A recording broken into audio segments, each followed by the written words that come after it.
যেহেতু নৌকা নাই ব্যালটে, নৌকা নাই, ব্যালটে ভোটও দেবে না আওয়ামী লীগের, কোনো নেতাকর্মী ভোট দেবে না। আমরা ভোট দেবো কোথায়? হ্যাঁ, এখন আমাদের কাছে অনেকে আসবে, অনেকে মিঠে মিঠে কথা বলবে, অনেকে পটাবে, অনেক কিছু করবে, কিন্তু আমাদের এটাই মাথায় রাখতে হবে যে ওই ব্যালটে আমরা ভোট দিতে পারি না বা আওয়ামী লীগ ভোট দেবে না। আমরা নির্বাচন বর্জন করি না, আমরা নির্বাচন করতে চাই, কিন্তু ওরা আমাদের করতে দেবে না। ডিফারেন্সটা ওখানে, তফাৎটা ওখানেই। বিএনপি বর্জন করেছে, আমরা বর্জন করি না। আমরা তো নির্বাচন করতে চাই, আমরা জিতবো, সেই ভয়ে তারা নির্বাচন করতে দেবে না। তাই নির্বাচন করুক, কতদিন টিকে থাকে দেখবো আমরা। এক মাঘে শীত যায় না, কাজে এটা মাথায় রাখতে হবে। দিন ফিরে আসবে, ওই অত্যাচারীর দিন বেশি দিন থাকে না। এখন নির্বাচন দিয়েছে, এটা কোন ধরনের নির্বাচন? আওয়ামী লীগ আমলে নির্বাচন নিয়ে প্রশ্ন তোলে। কই, আমরা তো কোনো দল নিষিদ্ধ করিনি নির্বাচন করতে পারবে না। বিএনপিকে কি আমরা নিষিদ্ধ করেছিলাম? আমরা নিষিদ্ধ করি নাই। বিএনপি নিজে ইলেকশন করেনি, কেন করেনি? এটা খুব স্পষ্ট। 2008-এ যে নির্বাচন, সেই নির্বাচন নিয়ে তো কেউ প্রশ্ন উঠাতে পারে না। সেই নির্বাচনের রেজাল্টটা কি ছিল? আওয়ামী লীগ এককভাবে 48% ভোট পায়, 259 আসনে নির্বাচন করে। বাকি আসনগুলি আমরা শরিক দলকে দিয়ে দিই। 259 আসনে আমাদের নৌকা মার্কা নিয়ে আমরা ভোট করে 233টা আসন আমরা পেয়েছি।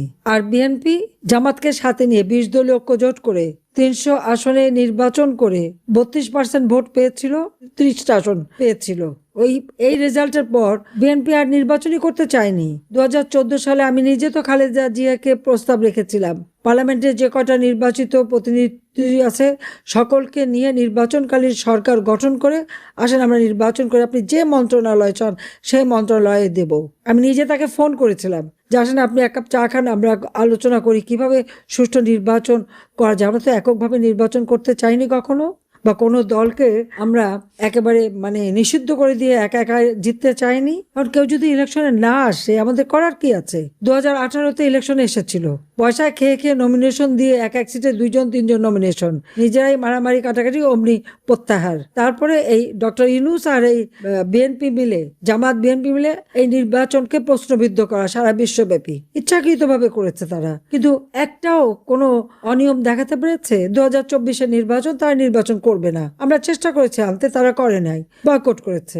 আওয়ামী লীগ নির্বাচন করে বেরিয়ে এসেছে। এই নির্বাচন নিয়ে যে প্রশ্ন করে, আজ পর্যন্ত দেখাতে পেরেছে যে এই নির্বাচনে একটা অনিয়ম হয়েছে বা কোনো একটা নির্বাচন কেন্দ্রে খুনোখুনি হয়েছে বা কোথাও মারামারি? কিছু তো দেখাতে পারবে না, কিন্তু অভিযোগ আছে এবং ইন্ডাস্ট্রির টাকা আছে, পয়সা আছে, সেই পয়সা দিয়ে সারা বিশ্বব্যাপী অপপ্রচার করে বেড়াচ্ছে। কিন্তু আজকে যে নির্বাচন, কেন আওয়ামী লীগকে নিষিদ্ধ করা হলো? আওয়ামী লীগ কেন ইলেকশন করতে পারবে না? কেন আমাদের নৌকা থাকবে না?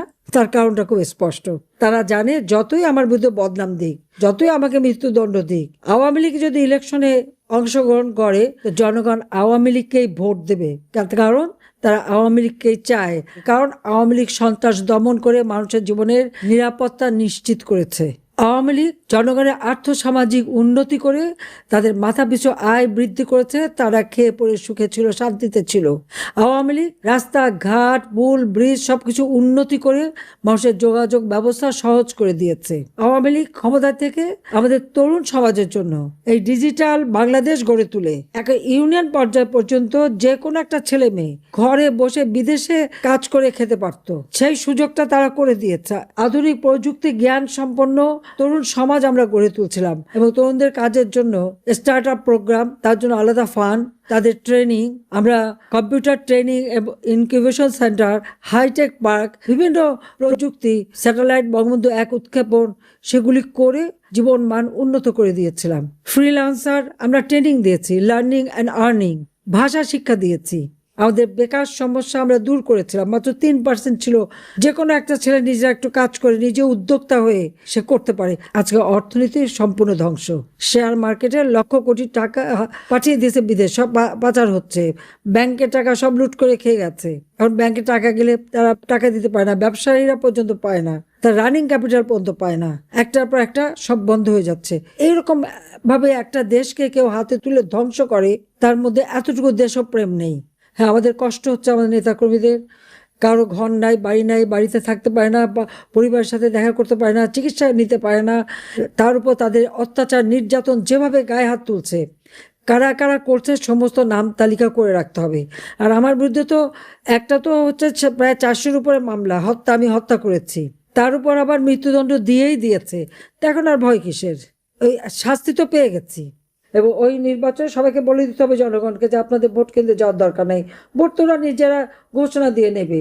তারপরে তাদের নির্বাচনের কি হয় সেটা আমরা দেখব। এরপরে সরকার গঠন কারা করে আর কিভাবে চলে সেটা আমরা দেখব। জনগণকে এ ব্যাপারে শক্ত থাকতে হবে।